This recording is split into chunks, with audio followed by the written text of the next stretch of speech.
There it is, Friday. Here we are. Hide that. We can take questions, but Ray Engen, 3 o'clock Friday afternoon. Some people would call it an office hour, things that we can go over and talk about. Some people could call it a happy hour, but I don't care what you call it. I'd love to have you come in here and join me at joinraylive.com. Come back in. We'll talk about things that happened to you this week. Maybe we can solve a problem. Maybe we can explore something. It could be about connecting and meeting new business. It could be about anything you really like it to. I'm looking at experiencing hummus, and I don't know what to look for, what to get. Any one of these things here, that would be something I'd be interested in. If you're looking at figuring out how to get to connect through email with people, have people open your email, have people connect with you instantly, intimately, understand how to do that. I'm open to all that. I just thought I'd set up an office hour at Friday to bring anybody that's in here. If you've got questions or comments, you can put it in the comments and I'll get them over here. I'll put them up there on here. But I would love to have somebody in here with me to come on in, joinraylive.com, ask questions, give me, how should I eat hummus? That would be an icebreaker right there. I don't know. I just bought some spicy garlic hummus, but I don't know what to dip into it or what to use it. I have no hummus experience whatsoever. I do have experience of creating connections, getting people to meet whoever the heck they want to meet, use it for the good in business. And I'd love to talk to you about that if you come on in here and chat, or if you put the questions in the comments. Come in here, give me hummus answers. I'll give you business questions. We'll talk about your message. We'll talk about messaging. We'll talk about anything you'd like to on here, because it's Friday and I'm going to start holding these office hours. I used to do it a couple of years ago and called it the Humor Happy Hour.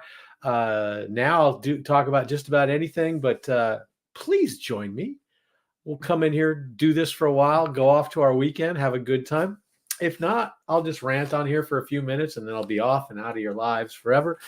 But we had some great shows this week. On Wednesday, we had Chad Betts, the author of The Second Mouse Gets the Cheese, which is something I'm always excited to find an author with a great title of a book.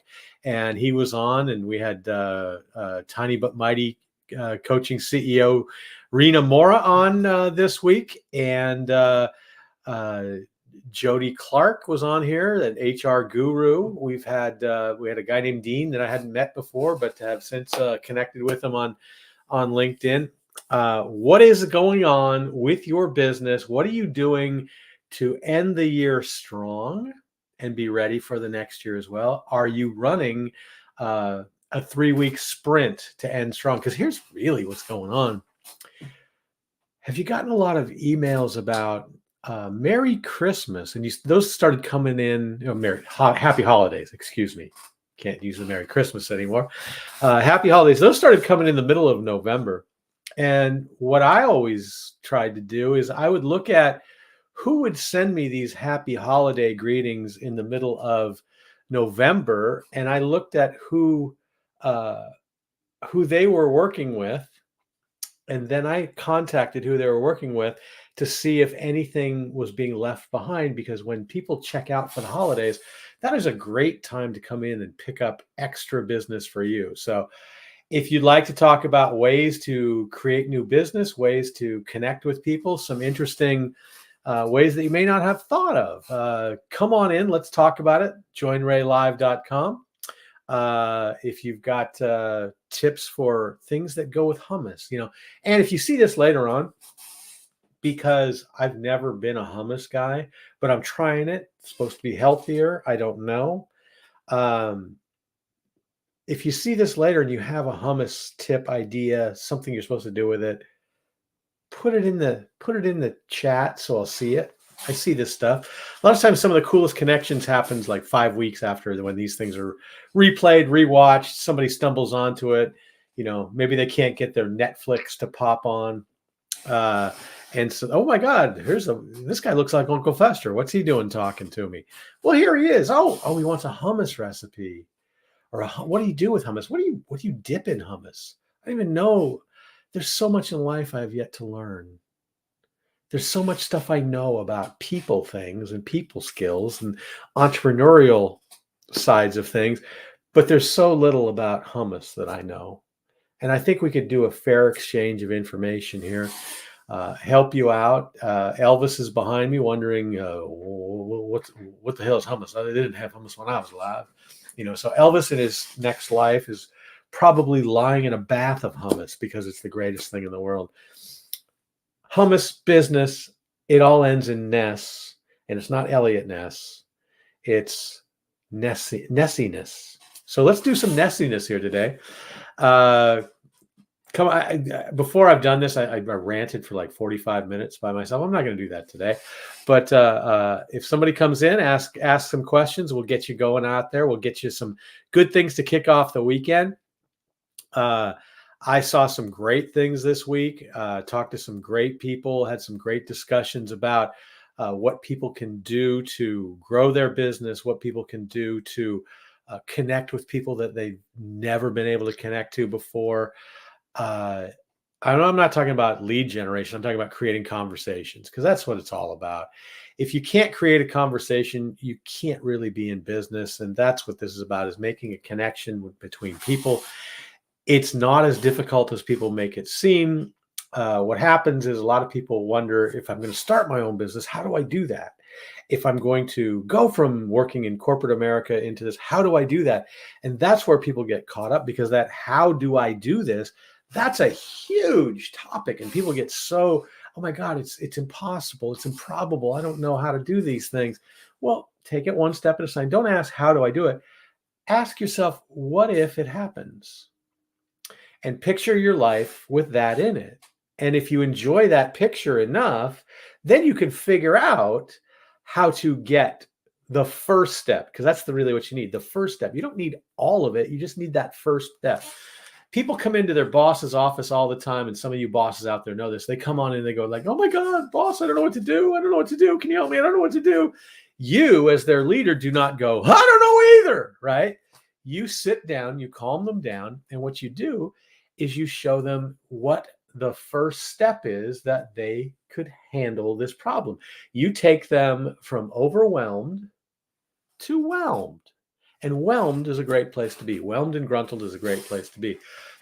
What you're showing them, and where people get lost, is they've lost all hope. And when they get so stressed out, so, oh my God, I don't know what to do, that's because they can't see where the trip is taking them.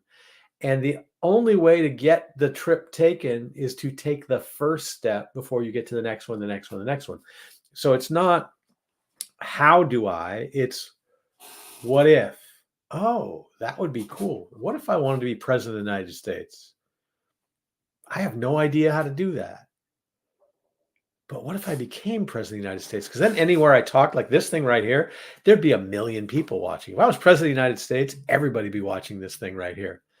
And so all you'd have to do is get excited about that, and then find what that next step is. What's the first step to becoming president of the United States? I don't really want to be president of the United States, but now I'm starting to think about it. My speech price would go way up. Everybody would be contacting with me to go to these speeches. It would be absolutely fantastic to do that for pricing. So maybe I'm running. Maybe I'm running. And then this would be an instant, like the little eyeball that has the numbers of people showing you, watch you, instead of going from like 5 to 7 to 2 to 10 to 2 to 1 to 12, it would be like millions and thousands and thousands. So that would be kind of cool. So, but what that first step is, here's the key thing, what the first step is, and what you're really doing for people when you show them where they can get by taking that first step. You know what you're doing? You're giving them hope. The first step is hope. And it's the simplest, easiest thing in the world to do. Oh, wow, you have no idea. You're lost on this. Take that first step. What's the first step? Sometimes it's picking up the call to call somebody that can help you, because nobody ever got successful by themselves. And you can't see what you're doing. from inside the jar. Denise Graziano, good friend of mine, has an article out there. It's on LinkedIn talking about inside the jar. You can't read the ingredients label from inside the jar. So you need someone else to see and show you what these things are doing, so you can get where you want to be with that. And we get a little like from Chad Betts, our cool guest last Wednesday. I'm hoping this Wednesday to get Elise Russell, who is the CEO and founder of Pony Friday, a group for creative people, and hoping to have her on, because that's going to be a whirlwind of Lord knows where that's going, because you get a group of creative people on there.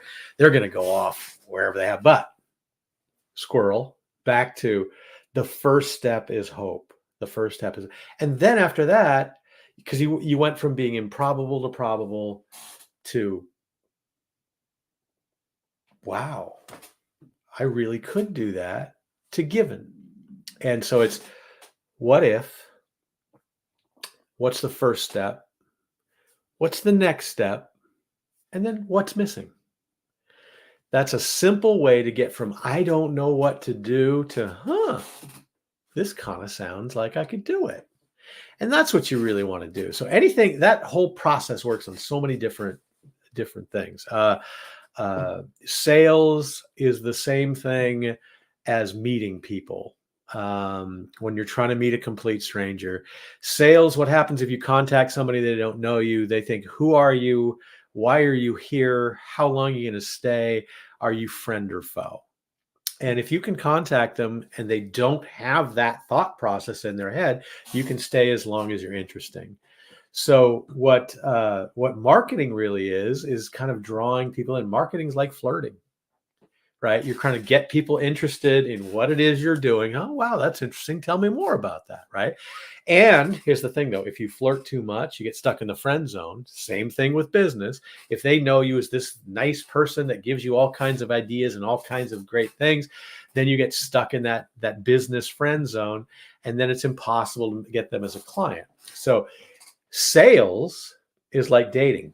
Marketing, flirting, sales, dating. Now, how well you execute those sales determines how long the relationship lasts.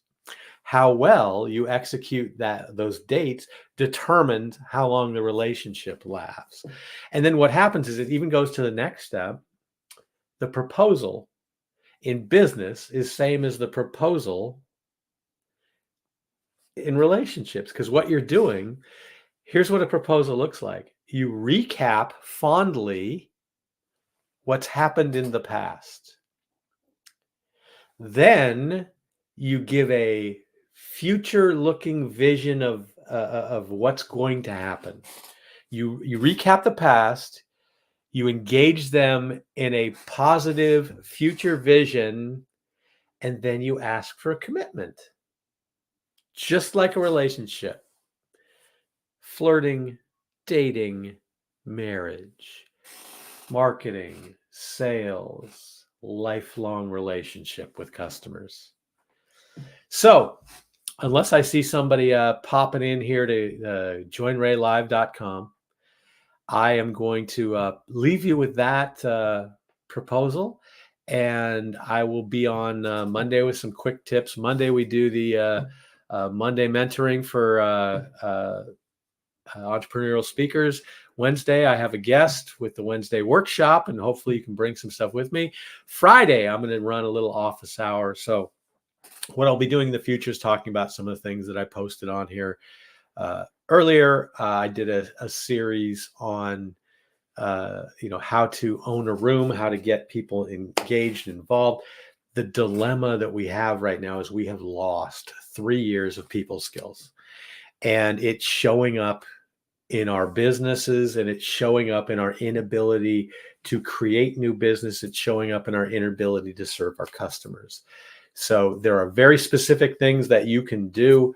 Realize that when you are presenting, or if you're speaking, or if you're going in to give a presentation or a pitch, the second you are visible to someone there, you are on. And if you don't realize that you might do something that's very, very regrettable. Make friends with people as you get there, because these strangers that you're going to talk to in 15 minutes, if you show up, 15 minutes till your talk, if you can create the aura of friendship with them, it's almost impossible to hate a person and a friend that's up there. It's easy to hate an expert, an authority, a salesperson. So create that connection and it'll do you well. But that's all we'll talk about today. Uh, Thank you for looking at this, and I will see you next week. Have a great weekend. Look at LinkedIn for a couple posts on that. We'll get you some things going, and it'll be fantastic. All righty. Take care, everyone.